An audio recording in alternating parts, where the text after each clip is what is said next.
देवकी नंदन कृष्ण गीता पाठेन तुष्यति यथा नैवेददानेन यज्ञतीर्थव्रतादिभिः वन्दे अहं श्रीगुरो श्रीयुतपदकमलं श्रीगुरून् वैष्णवांश्च श्रीरूपं साग्रजातं सहगण रघुनाथान्वितं तं सजीवम् साद्वैतं सावधूतं परिजनसहितं कृष्णचैतन्यदेवं श्रीराधाकृष्णपादं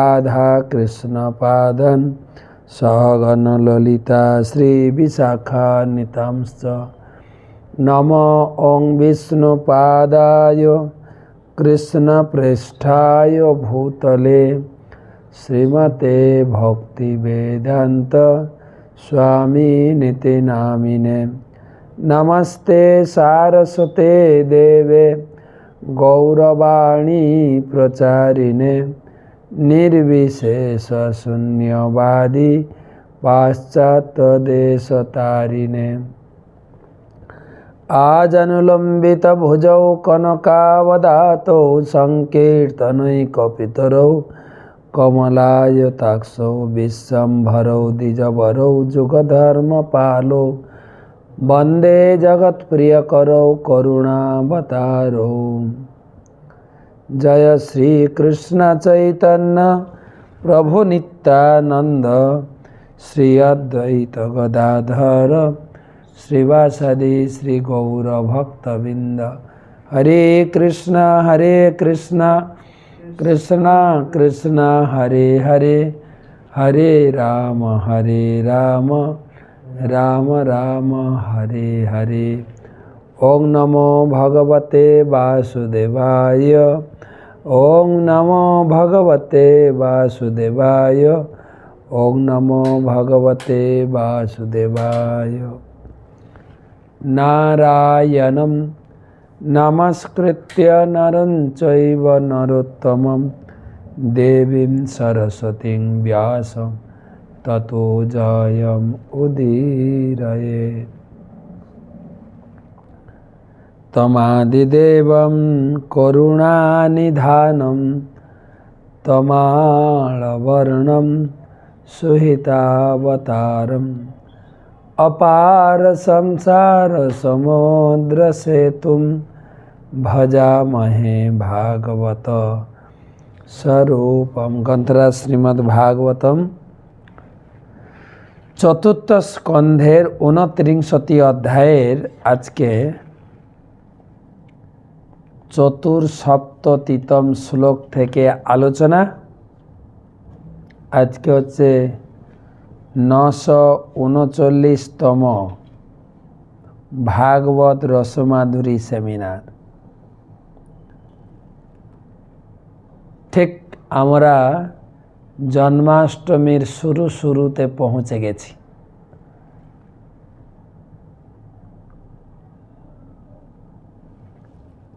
आज के दिन बादे काल थेके शुरू हो जाच्छे जन्माष्टमी। आमादेर 3 दिन जन्माष्टमी।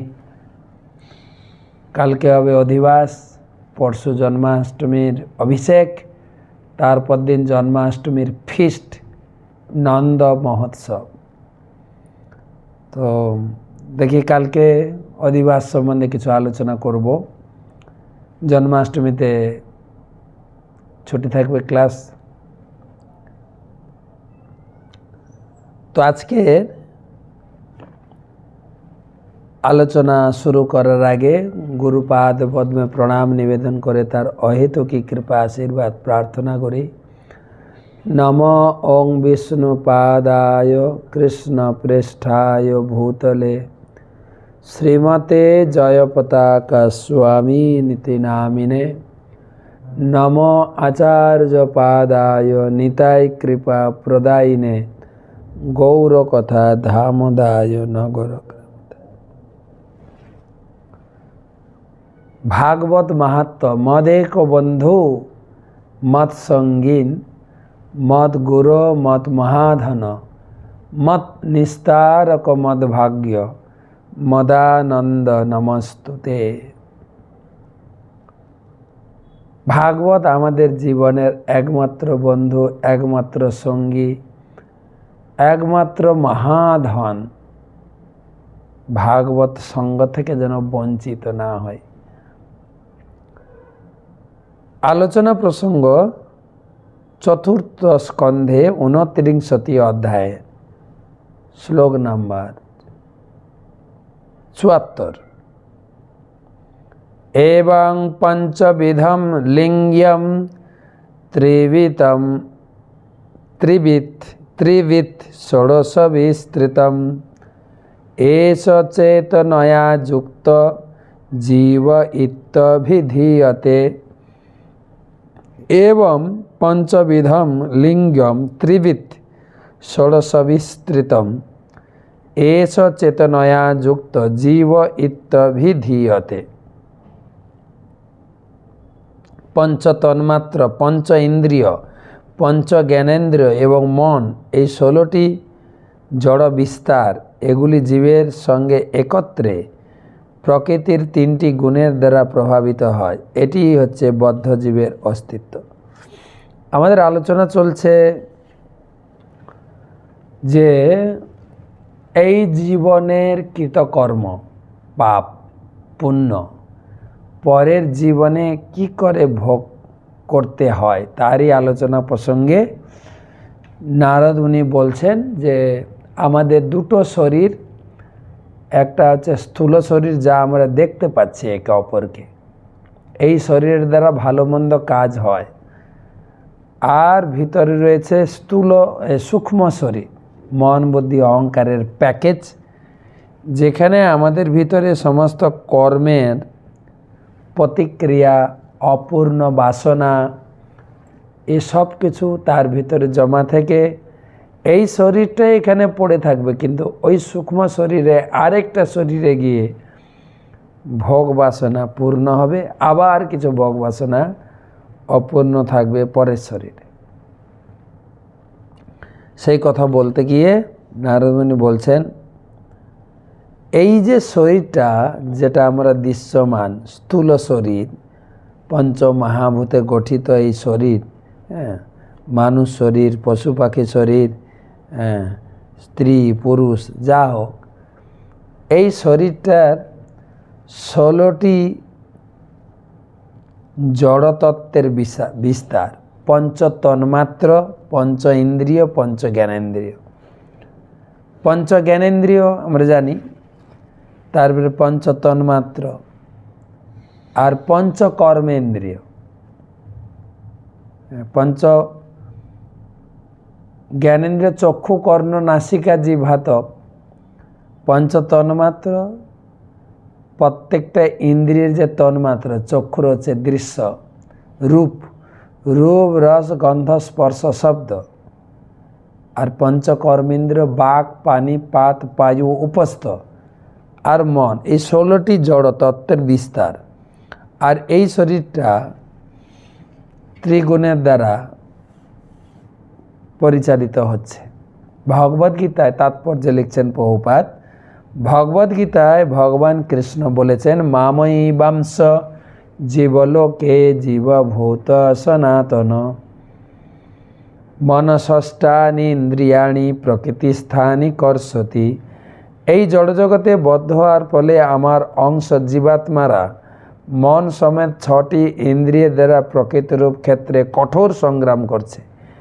এই শ্লোকেও বিশ্লেষণ করা হয়েছে যে জীব 16টি তত্ত্বের জড় তত্ত্বের সংস্পর্শে আসে তখন 3টি গুণের দ্বারা প্রভাবিত হয়। প্রকৃতি স্থানী কর্ষতি, প্রকৃতির 3টি গুণ, যেরকম প্রভুপাদ গীতাতে ছবি দিয়ে বুঝিয়েছেন যে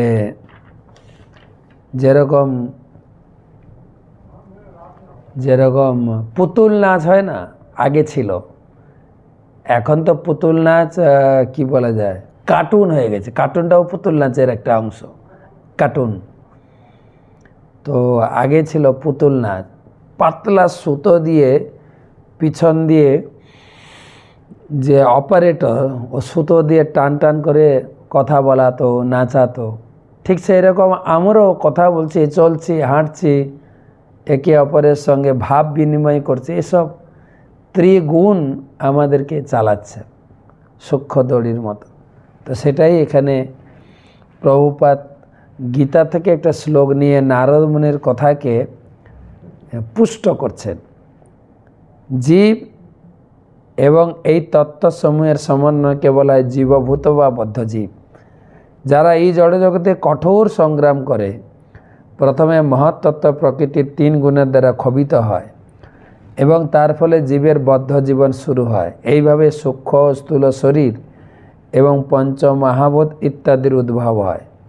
শিল মধ্বাচার্যের মতে যখন চেতনা বা হৃদয়ের জীবনী শক্তি জড়ার প্রকৃতির 3 গুণের দ্বারা ক্ষোভিত হয় তখন মন, তন্মাত্র, পঞ্চজ্ঞানেন্দ্রিয়, পঞ্চকর্মেন্দ্রিয় সমেত জীবের সূক্ষ্ম শরীর সম্ভব হয়। পরের শ্লোক, অনেন পুরুষ দেহান উপাদত্তে বিমুঞ্চতি হর্ষম শোকম ভয়ম দুঃখম সুখম চানেন বিন্দতি। অনেন পুরুষ দেহানুপাদত্তে বিমুঞ্চতি হর্ষম শোকং ভয়ম দুঃখম সুখেন চাননে বিন্দতি। সূক্ষ্ম শরীরের দ্বারা জীব স্থূল শরীর প্রাপ্ত হয় এবং তা ত্যাগ করে, তাকে বলা হয় আত্মার দেহান্তর। এইভাবে আত্মা বিভিন্ন প্রকার হর্ষ, শোক, ভয়, সুখ এবং দুঃখ ভোগ করে। আত্মা তো ভোগ করে না, সূক্ষ্ম শরীর এই দেহ ভোগ করে। এখানে স্পষ্টভাবে বোঝানো হয়েছে যে মূলত জীব তার শুদ্ধ চিন্ময় স্বরূপে ভগবানের মতোই ছিল, কিন্তু ইন্দ্রিয় সুখভোগের বাসনার দ্বারা মন কলুষিত হয়ে পড়ার ফলে জীব জড়জগতের বদ্ধ অবস্থায় পতিত হয়েছে। তার ফলে তার জড়জাগতিক অস্তিত্বের শুরু হয়েছে, যার অর্থ হচ্ছে এক দেহ থেকে আরেক দেহে দেহান্তরিত হয়, দৃঢ় থেকে দৃঢ়তর বন্ধন যুক্ত হয়। ভগবান কৃষ্ণকে সর্বদা স্মরণ করার চিন্ময় পন্থা কৃষ্ণ ভাবনামিতের দ্বারা জীব তার চিন্ময় স্বরূপে ফিরে যেতে পারে। ভগবত ভক্তির অর্থ হচ্ছে সর্বদা শ্রীকৃষ্ণের কথা চিন্তা করা। মন্মনা ভব মদ্ভক্ত মজ্জাজি ইমাম নমস্কুরু মামে বৈশ্যসি সত্যম তে প্রতি জানে প্রিয়সি মে। সর্বদা আমার কথা চিন্তা করো, আমার ভক্ত হও, আমার পূজা করো এবং আমাকে প্রণতি নিবেদন করো, তাহলে তুমি নিশ্চিতভাবে আমার কাছে ফিরে আসবে। আমি তোমাকে এই প্রতিজ্ঞা করছি, কারণ তুমি আমার অতি প্রিয় সখা। তো মানুষের কর্তব্য হচ্ছে পরমেশ্বর ভগবানের প্রেমময় সেবায় যুক্ত হওয়া, অর্চন মার্গে মন্দিরে ভগবানের বিগ্রহের আরাধনা করা এবং শ্রী গুরুদেব এবং শ্রী বিগ্রহকে নিরন্তর প্রণতি নিবেদন করার নির্দেশ দেওয়া হয়েছে। এই সমস্ত নির্দেশ তাদের জন্য দেওয়া হয়েছে যারা প্রকৃত এই জড়বন্ধন থেকে মুক্ত হতে চায়। আধুনিক মনোবিজ্ঞানীরা মনের কার্যকলাপ, চিন্তা, অনুভূতি, ইচ্ছা অধ্যয়ন করতে পারে, কিন্তু তারা এই বিষয়ে গভীরে যেতে পারে না। তার কারণ হচ্ছে তাদের জ্ঞানের অভাব ও জীবনমুক্ত আচার্যের সঙ্গ লাভের অক্ষমতা। এবং পরম্পরা প্রাপ্তম ইমম রাজস্বয় বিদু সকালে নেহ মহতা যোগ নষ্ট পরন্তম। এই পরম বিজ্ঞান পরম্পরা ধারা লাভ করতে হয় এবং ঋষিরা, রাজারা সেইভাবেই হৃদয়ঙ্গম করেছিলেন, কিন্তু কালের প্রভাবে সেই গুরু পরম্পরা ধারা ছিন্ন হয়েছিল। তাই এই জ্ঞান আপাত দৃষ্টিতে নষ্ট হয়ে গেছে বলে মনে হচ্ছে। তথাকথিত মনোবিজ্ঞানী দার্শনিক দ্বারা পরিচালিত হয়ে আধুনিক যুগের মানুষেরা এই সূক্ষ্ম শরীরের কার্যকলাপ সম্বন্ধে কিছুই জানে না এবং তার ফলে তার আত্মার দেহান্তর বলতে কি বোঝা তা হৃদয়ঙ্গম করতে পারে না। ভগবদ্গীতায় প্রামাণিক বিবৃতি 202 অধ্যায়ে 13 নম্বর শ্লোকে দেহনস্মিন যথা দেহে কৌমারম যৌবনম জরা তথা দেহান্তর প্রাপ্তি ধীরস্তত্র ন মুহ্যতি। বদ্ধজীব যেভাবে এই দেহে ক্রমশ কৌমার থেকে যৌবন, যৌবন থেকে বার্ধক্য দশা প্রাপ্ত হয়, তেমনি আত্মা মৃত্যুর পর এক দেহ থেকে আরেকটি দেহে দেহান্তরিত হয়। আত্মজ্ঞান প্রাপ্ত জীব এই প্রকার পরিবর্তনে মুহ্যমান হন না যতক্ষণ পর্যন্ত সমগ্র মানব সমাজ ভগবদ্গীতার এই গুরুত্বপূর্ণ শ্লোকটি হৃদয়ঙ্গম করতে না পারছে, ততক্ষণ অজ্ঞানের প্রগতি হবে, জ্ঞানের নয়। তো যাই হোক, এই দুটো শ্লোক পড়লাম। ভগবান শ্রীকৃষ্ণের জন্মাষ্টমী উপলক্ষে আমাদের চলছে প্রত্যেকটি ইস্কন ভক্তের গৃহে, প্রত্যেকটি ইস্কন মন্দিরে জন্মাষ্টমী ব্রত সেই প্রস্তুতি পর্ব। আর একটা দিন বাকি, কাল থেকে শুরু হয়ে জন্মাষ্টমী, শ্রীকৃষ্ণের জন্ম উৎসব। আমি একটা ভিডিও ছেড়েছি, আপনারা বাড়িতে কি করে জন্মাষ্টমী করবেন আশা করি পেয়েছেন।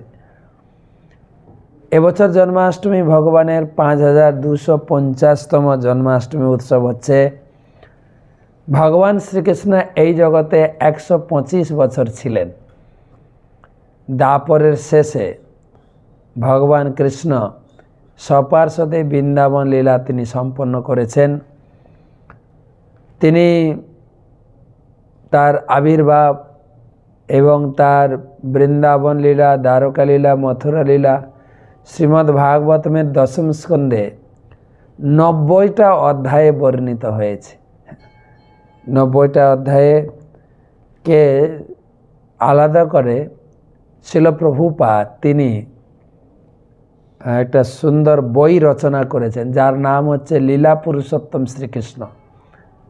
আমার গুরু মহারাজ আজকে সকালে শনিবারের ভাগবত ক্লাসের বক্তব্যে তিনি বলছিলেন, আমি অনুরোধ করেছিলাম গুরু মহারাজ যে প্রত্যেকে কীভাবে বাড়িতে জন্মাষ্টমী করতে পারে সে বিষয়ে দিক নির্দেশনা দেবেন। গুরু মহারাজ বলছিলেন যে কাছাকাছি যাদের ইস্কন মন্দির আছে, তোমরা ইস্কন মন্দিরে এসে জন্মাষ্টমী করবে, কিন্তু যাদের কাছাকাছি নেই, তোমরা আমাদের সব মন্দিরের জন্মাষ্টমী লাইভ সম্প্রসারণ হচ্ছে, তো সেখানে আপনারা চোখ রেখে সেইভাবে অনলাইনেও জন্মাষ্টমী ব্রতে যুক্ত হতে পারেন। আর কমপক্ষে বাড়িতে ভগবানের জন্মাষ্টমী করবেন। সকালে মঙ্গল আরতি, সিঙ্গার আরতি, ভগবানের সুন্দর করে সিঙ্গার আর ভোগ রাগ,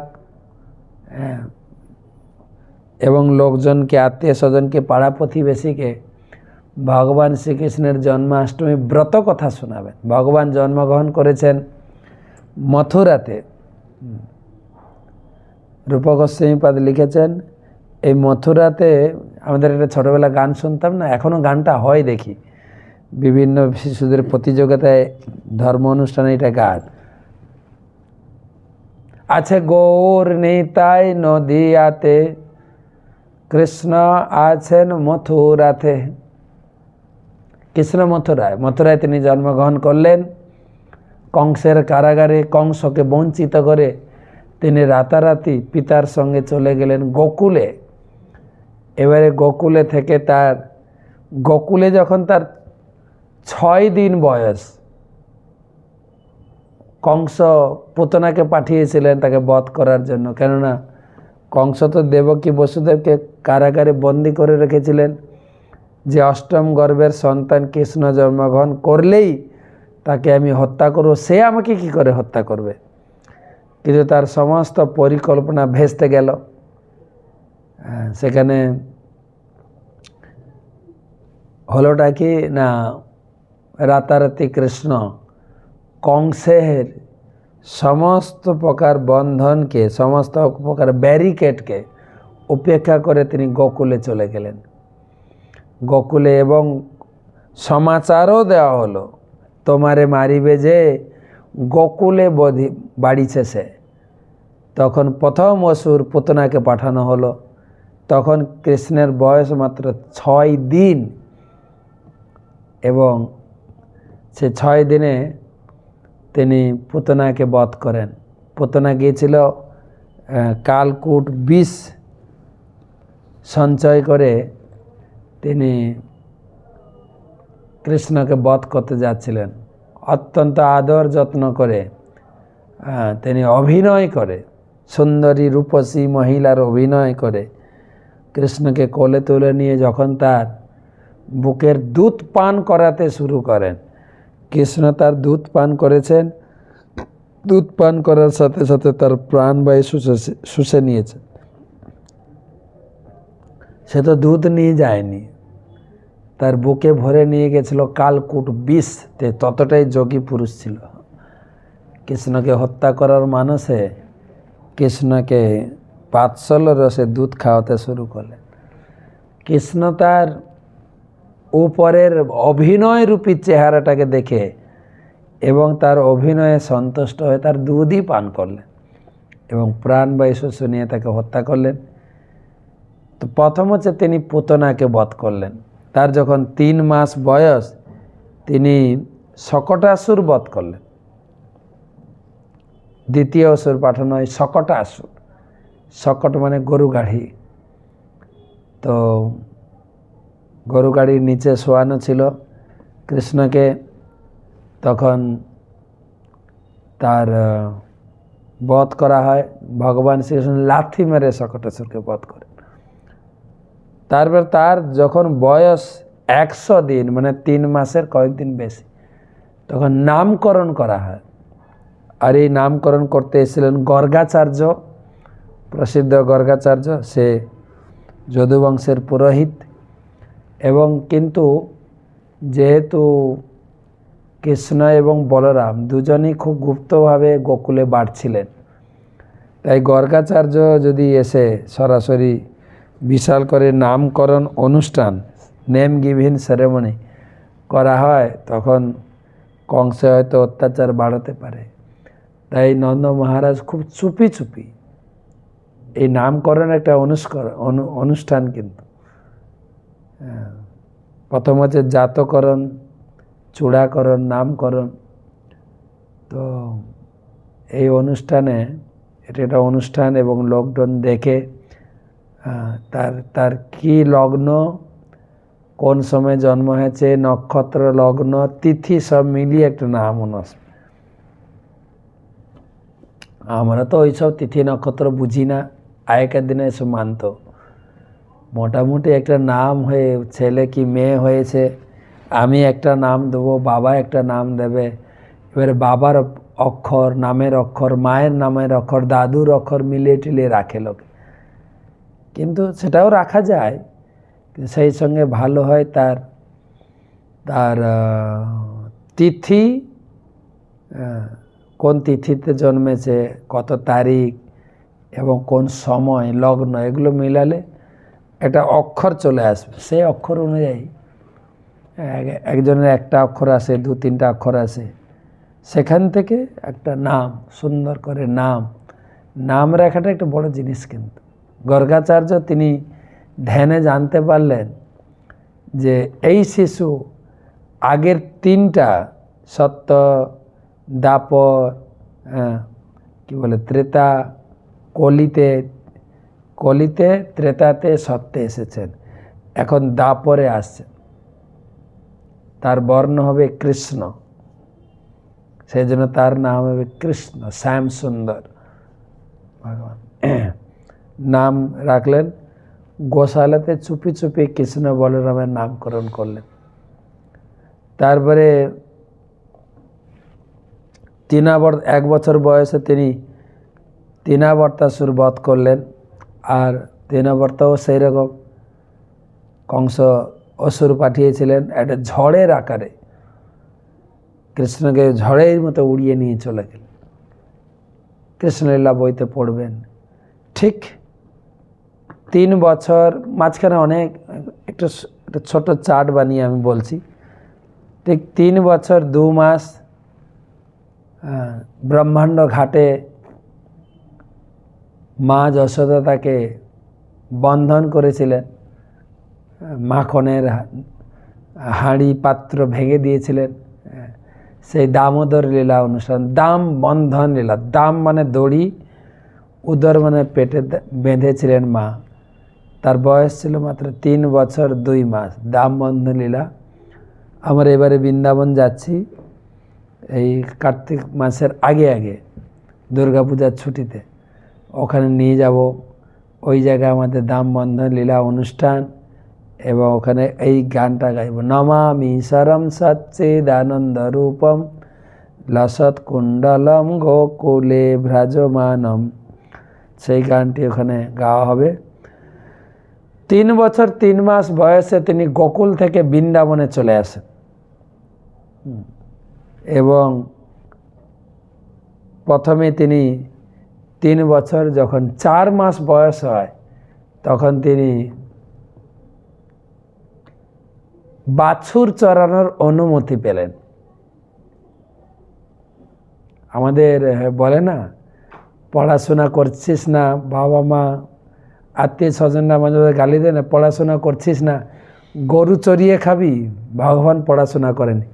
এখন তো এই 3.5 বছর বা 3 বছর 4 মাস, এখন তো প্রাইমারি স্কুলে ভর্তি হয়, ভগবান যাচ্ছেন মাঠে বাছুর চড়াতে। বাছুর চড়ানো, গাই চড়ানো এটা একটা বাহানা ছিল, কিন্তু তিনি তো হচ্ছেন নমামি ঈশ্বরম সচ্চিত আনন্দময় রূপম। তিনি আনন্দ ব্রহ্ম।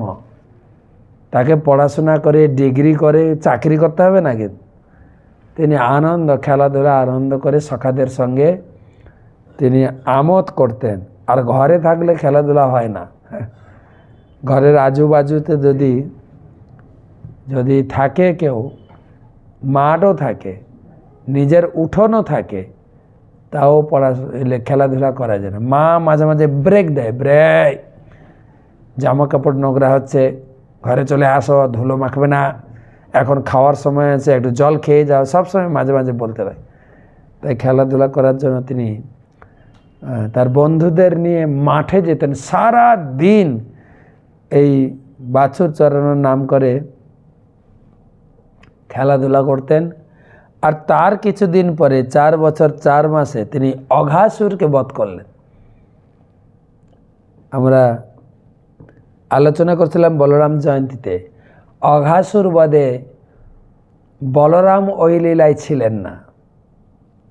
প্রত্যেকটি লীলাতে মা যশোদা বলরামকে দায়িত্ব দিয়ে মাঠে পাঠাতেন, সেদিন বলরাম যায়নি। দামবন্ধ লীলাতেও বলরাম ছিলেন না, বলরাম যাননি। কারণ অঘাসুর, অঘ মানে পাপ, সে একটা বিশাল সাপের শরীর, অজগরের শরীর নিয়ে এসেছিলেন।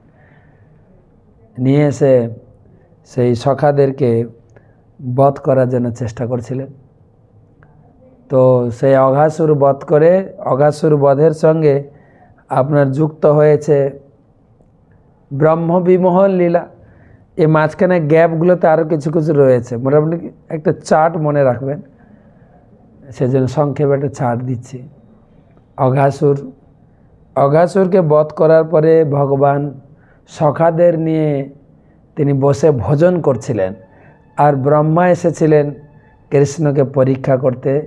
কৃষ্ণের এই ভোজন লীলা সখাদের সঙ্গে ভাগ বাটোয়ারা করে যখন টিফিন খাচ্ছিলেন, ব্রেকফাস্ট খাচ্ছিলেন, তা দেখে ব্রহ্মা বিমোহিত হয়ে গেলেন যে কৃষ্ণ কি করে সকলের এঁঠো খায়। তো তারপরে সে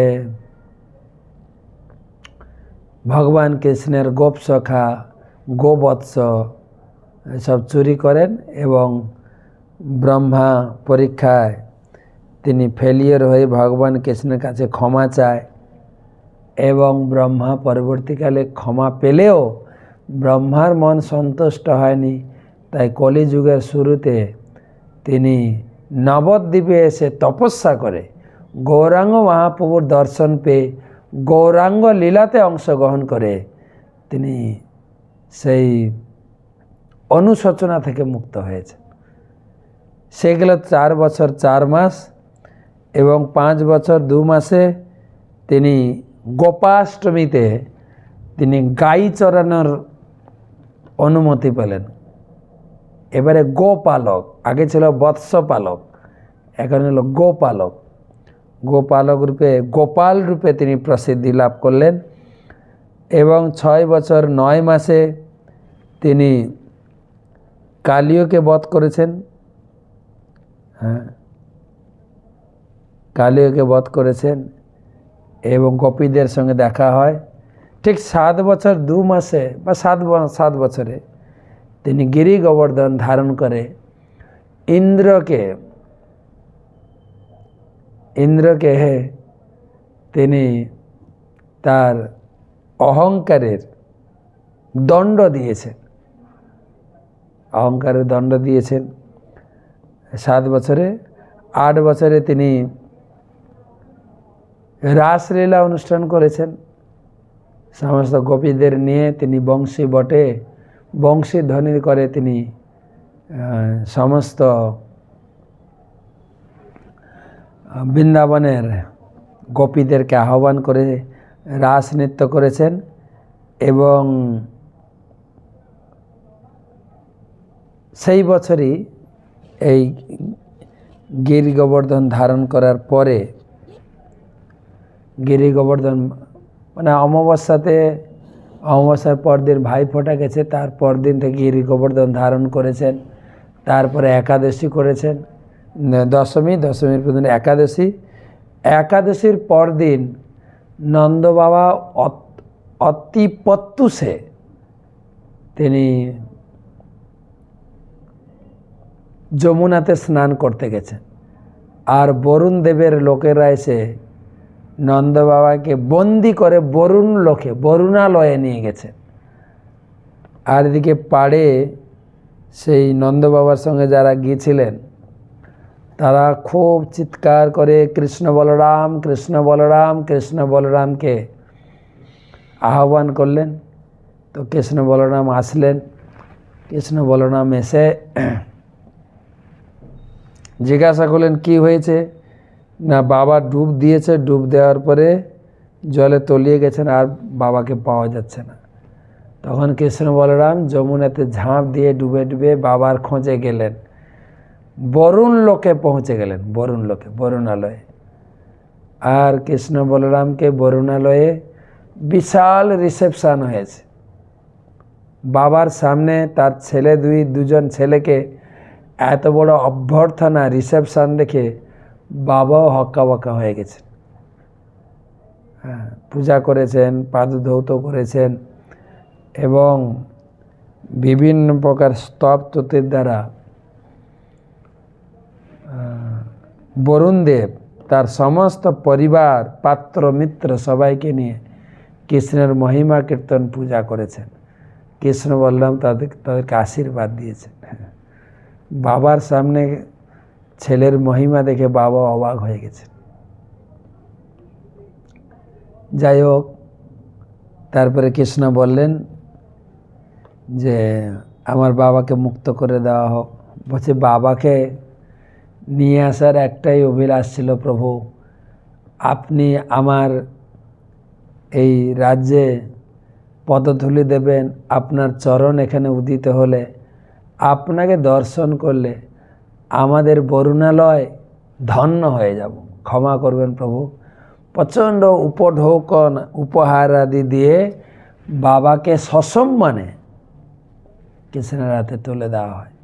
সেই নন্দ মহারাজকে বরুণালয় থেকে উদ্ধার করেছিলেন এবং আরও কিছুদিন ভগবান ছিলেন।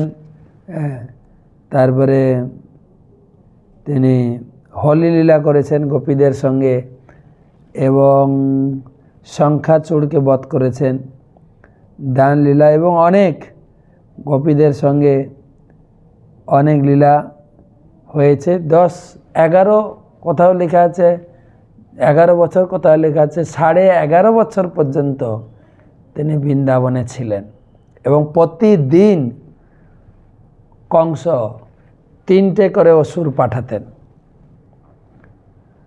আর বৃন্দাবনে ভগবানের সমস্ত লীলা, অসুরবধ লীলা, রাসলীলা, ভগবানের ঝুলন লীলা, গিরি গোবর্ধন ধারণ, ব্রহ্মবিমোহন, যত কিছু লীলা আছে, গোপীদের সঙ্গে মিলন, এসব কিছু লীলা সংগঠন করতেন বৃন্দাবনের যে দায়িত্বে বৃন্দাবন মানে বৃন্দা দেবী। আমি আগে বলেছি তার একটা অফিস ছিল, এখনও আছে অফিস, যেটার নাম হচ্ছে বৃন্দাকুণ্ড। নন্দগ্রামের পাশাপাশি, নন্দগ্রাম থেকে হার্ডলি 1-1.5 কিলোমিটার হবে। আমরা বৃন্দাবনে গেলে ওখানে যাই, বৃন্দাকুণ্ড। সেখানে আগের দিন সব রিহার্সেল হতো, কালকে কোন বনে কি লীলা, কোন অসুর বধ হবে এবং কিভাবে বধ হবে, সমস্ত সখাদের নিয়ে বৃন্দা দেবী, এবং কোন লীলার জন্য, যেরকম নাটকের কোন অভিনয়ের সঙ্গে কি মিউজিক, কি ড্রেস, কেউ ভিলেনের অভিনয় করবে তার কীরকম ড্রেস হবে, কেউ কেউ অভিনেতা অভিনেত্রী তার কীরকম হবে, এবং কোন লীলার সঙ্গে কোন গান, দুঃখের সময় দুঃখের মিউজিক, আনন্দের সময় আনন্দের মিউজিক, সব সেটিং বৃন্দা দেবী ওখান থেকে করতেন। বৃন্দার অফিস বৃন্দাকুণ্ড। বৃন্দাবনে গেলে যাবেন, বা আমরা যাচ্ছি, নিয়ে যাব বৃন্দাকুণ্ড। আর আসলে এই সমস্ত তীর্থস্থান সব লুপ্ত হয়ে গেছিল।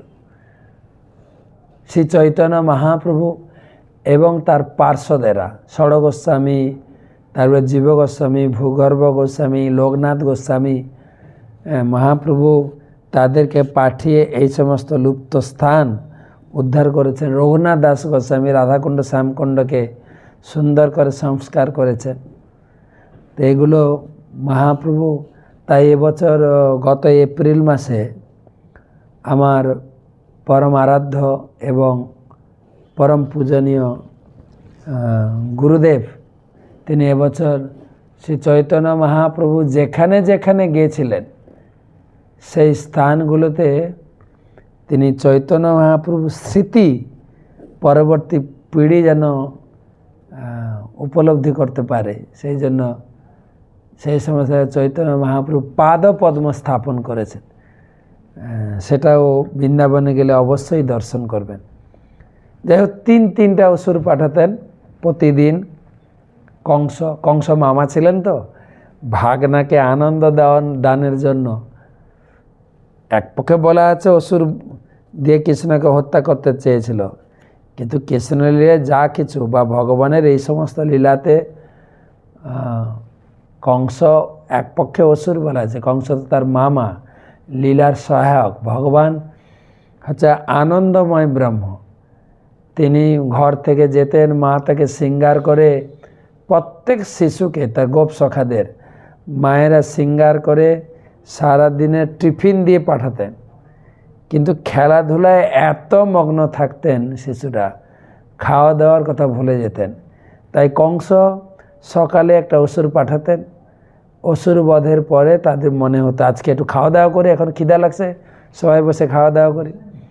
তারা সকালের খাওয়া দাওয়া করতেন, তারপরে আবার খেলাধুলায় মগ্ন। খেলাধুলার পরে আবার একটা অসুর যেতে, অসুর বধ করার পরে মনে পড়তো এখন দুপুরের লাঞ্চ করতে হবে। তারপরে আবার সন্ধ্যার সময় একটা অসুর পেতেন, সেই অসুরকে বধ করে কৃষ্ণ মনে করতেন এবারে আমাদের ঘরে ফিরতে হবে। বংশী বাদন করে সমস্ত গাই বাছুরদের আহ্বান করতেন। যে গাছে উঠে তিনি বংশী বাদন করে সমস্ত গাই বাছুরকে জড়ো করে ঘরে ফিরতে। সেই গাছ এখনও আছে বৃন্দাবনে। হ্যাঁ, ঠিক নন্দগাঁওর পাশে টের কদম, টের মানে ইশারা, ওখান থেকে বংশী বাদন করে। কৃষ্ণের অনেক রকম বংশী ছিল, কমপক্ষে 3 রকম বাঁশির কথা শোনা যায়। বংশী, মুরলী, বেনু। বংশীধারী, মুরলীধারী, বেনুধারী, 3 প্রকার বাঁশি ছিল। একটা বাঁশি দিয়ে, কোনো বাঁশি দিয়ে তিনি মা বাবাকে আহ্বান করতেন, কোনো বাঁশি দিয়ে গোপীদের, কোনো বাঁশি দিয়ে তিনি সখাদের, গাইদের ডাকতেন। সেই বাঁশির সুর কেবলমাত্র তারাই শুনবে, সবাই শুনতে পাবে না। কিন্তু আমি কৌতুক করে এটা বোঝাতে গিয়ে এক জায়গায় বলছিলাম, দেখুন প্রচুর ভিড় হয়েছে কোনো অনুষ্ঠানে, আপনারা স্বামী স্ত্রী গেছেন। হ্যাঁ, আমাদের সনাতন কালচারে স্বামীরা স্ত্রীর নাম ধরে না, স্ত্রীরা স্বামীর নাম ধরে না। এখন হয়তো স্বামীও স্ত্রীর নাম ধরছে, স্ত্রীও স্বামীর নাম ধরছে। কেন না, পড়তে পড়তে বা হোয়াটসঅ্যাপে কথা বলতে বলতে ভালোবাসা হয়ে গেছে। তখন থেকে যে নাম ধরে ডাকার অভ্যাস, সুমন তুমি কেমন আছো, সেই সুমন বিয়ের আগে যে ডাকতো, এখন বিয়ে হয়েছে সুমন হয়েছে স্বামী, কিন্তু সেই নাম ডাকাটা থেকেই গেছে। বা কোথাও কিছু কথা বলতে গেলে, বন্ধুবান্ধবের সঙ্গে কিছু কথা বলতে গেলে বা কারোর সঙ্গে কথা বলতে গেলে স্বামী বলার মুখ দিয়ে সুমন বেরিয়ে যায়। হ্যাঁ, সুমন তো আমাকে এটা বলেছে, তুমি এরকম কেন বলছো, তোমরা এরকম কেন বলছো।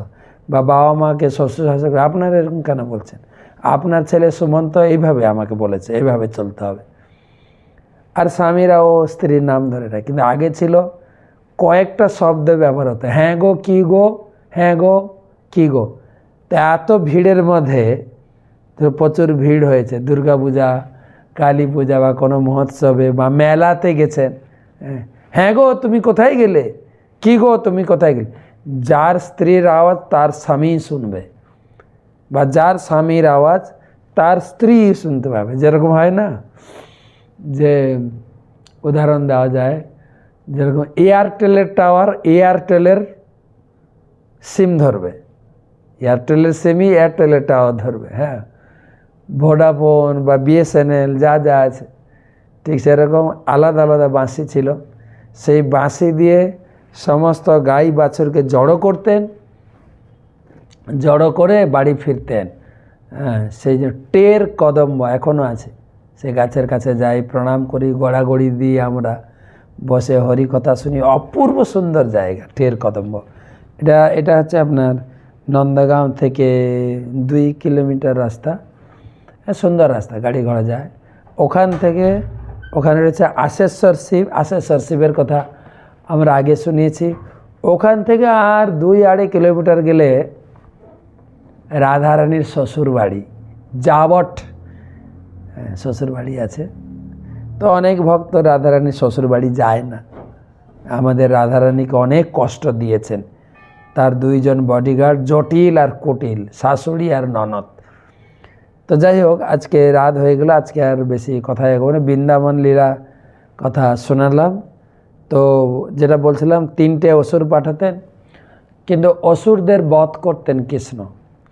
কিন্তু বধ করার পরে কোনো সমাচার যেত না কংসের কাছে।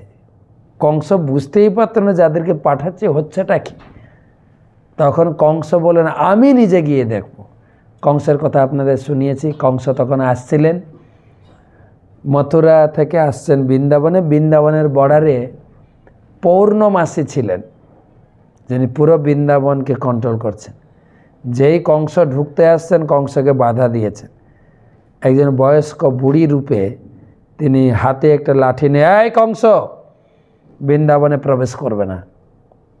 কংস হচ্ছে রাজা, মথুরার রাজা, তা বলতে গেলে পুরো বৃন্দাবন, পুরো এলাকার রাজা। সেটা বুড়ির কথা শুনবে। জোর করে ঢুকতে গেছেন, বুড়ির হাতে ছিল সরু একটা লাঠি, এক পিটুনি দিয়েছে। কংস হয়ে গেছে ছোট্ট কচি মেয়ে। তখন কি করবে, এই তুমি যদি বৃন্দাবনে ঢুকতে চাও, গোপী ভাব, গোপীদের ভাব, ওই রাজা ভাব হলে তুমি বৃন্দাবনে ঢুকতে পাবে না। গোপী ভাব কি করতে হবে, বলছে এই গোবর আছে না, গাই গরু গোবর, গোবর দিয়ে ঘুঁটে পাড়ো। ঘুঁটে পাড়ছে, কী করবে, ছোট মেয়ে হয়ে গেছে। তারপরে কিছুক্ষণ বলছে, এবারে তোমার কেজি 1 পাস হয়েছে, এবার কেজি 2 কী করতে হবে না, গাই যখন পায়খানা করবে, সেই পায়খানা মাটিতে পড়ার আগে তোমাকে ধরতে হবে, ধরে তোমাকে নিয়ে যেতে হবে, নিয়ে আসতে হবে। এই গাই লেজ উঠে যায়, পায়খানা করে, যাও যাও যাও পায়খানাটা ধরো। এরকম ছোটো ছোটো ছোটো ছোটো পায়খানা গোবর কালেকশন করতে করতে একদিন কংস চলে গেছে। কংস চলে গেছেন, তখন পৌর্ণমাসী বলছে, ফের যদি কোনো দিন আসো, এবারে কেজি 3-তে ভর্তি করব, তারপরে তুমি বৃন্দাবনে ঢুকতে পারো। তো কংস আর আসেননি।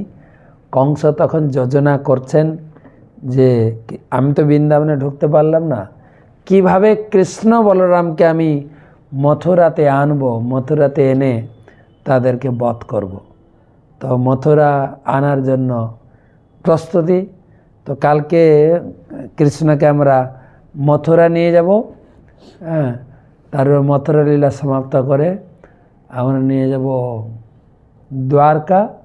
কালকের ক্লাসে, কালকের অধিবাস আছে, সেই সঙ্গে কৃষ্ণের এই লীলাগুলো একটু টাচ করে দেবো, আপনাদের বুঝতে সুবিধা হবে। বর্তমান বৃন্দাবনে কৃষ্ণের এই কয়টি লীলা, 6 মাসে 6 দিনে তিনি পুতনা বধ করেছিলেন, 3 মাসে তিনি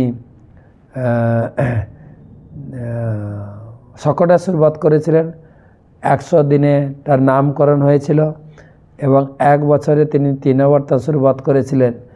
3 বছর 2 মাসে দামবন্ধন লীলা হয়েছিল, 3 বছর 3 মাসে তিনি গোকুল ছেড়ে মথুরা বৃন্দাবনে ফিরলেন, আর 3 বছর 4 মাসে তিনি বাছুর চরানোর অনুমতি পেলেন, 4 বছর 4 মাসে তিনি গাই চরানো, তারপরে তিনি কালীয় দমন লীলা, গোবর্ধন লীলা, রাসলীলা, নন্দ মহারাজকে উদ্ধার এবং কেশীবধ, ধেনুকাসুর বধ এগুলো করেছেন, তারপর বকাসুর বধ এগুলো করেছেন। তো কালকের কথাতে আমরা বলবো ভগবান কিভাবে কংস তিনি লোক পাঠিয়ে, অক্রূরকে পাঠিয়ে কৃষ্ণ বলরামকে তিনি মথুরা নিয়ে গেলেন বধ করার জন্য। তো সেটা কালকে বলবো। একটা প্রশ্ন রয়েছে, প্রশ্নটা তাড়াতাড়ি বলে দিই। অসিত কৃষ্ণ দাস বাংলাদেশ খুলনা থেকে তিনি প্রশ্ন করেছেন যে আমার এক বন্ধু প্রশ্ন করেছেন, শাস্ত্রে তো ভগবানের অনেক মন্ত্র রয়েছে, আমরা কেন এই হরে কৃষ্ণ মহামন্ত্র কীর্তন করব?